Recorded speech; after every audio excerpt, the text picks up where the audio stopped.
The Minister of Finance, Planning and Economic Development has released the fourth quarter expenditure and economic performance for financial year 2021-2022. A 44.7 trillion shillings budget was approved for the financial year 2021-2022, according to the Permanent Secretary and the Secretary to Treasury at the Ministry of Finance, Ramathan Ggoobi. The cumulative domestic revenue collections between July 2021 to February 2022 amounted to 13.7 trillion shillings against the target of 14.7 trillion shillings, leading to a deficit of 1 trillion shillings, attributing the fall to COVID-19 restrictions, among other barriers. The performance for the first 8 months was relatively weaker, actually the first half year, mainly because the economy was still under lockdown.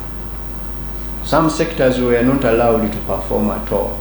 The budget release indicates the total revenue collections are expected to rise to 21 trillion shillings at the end of the financial year, with an overall shortfall of 1.4 trillion shillings. The budget support loans of 2.4 trillion shillings were expected by end of March 2022, though by March 30th, 2022, only 1.9 had been disbursed. However, the total budget support loans of 4.3 trillion shillings will be projected at the end of the financial year. The Quarter 4 release prioritized health and social protection, agriculture and industry, security and presidency, governance, URA, judiciary, among others. Speaking about the skyrocketing prices for fuel and other essential commodities, Ggoobi said they cannot subsidize and reduce prices on commodities, citing possibilities of affecting the economy once the players in the market store that line. We are not going to subsidize. That's number one. We are not going to control prices also. You need to know that's bad economics also. You control prices, you create so many unintended consequences. Government is considering short and medium-term interventions to ensure availability of essential commodities. Initially, the Line Minister of Agriculture and Uganda Coffee Development Authority withdrew Uganda's membership to the International Board of Coffee Exporting Countries and opted to sign an agreement with Uganda Vinci Company, aiming at improving the quality of its coffee exports to the world market. However, Ggoobi assured Ugandans that the withdrawal has no harm. This is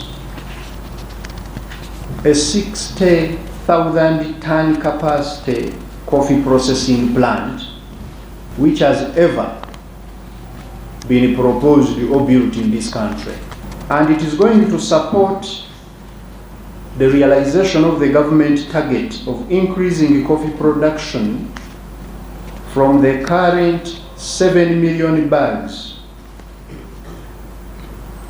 which translate into a total of 420,000 metric tons of coffee per year. Ggoobi also highlighted about the delay for the completion of Lubowa International Specialized Hospital, which he says will be completed by September 2024. The project was due for commissioning this year, and consequent lockdown, which commenced in March 2020 until January 2022, caused further delays after heavy rains between September 2019 and January 2020. Ivan Juko, Edith Flower Namuleme, UBC News.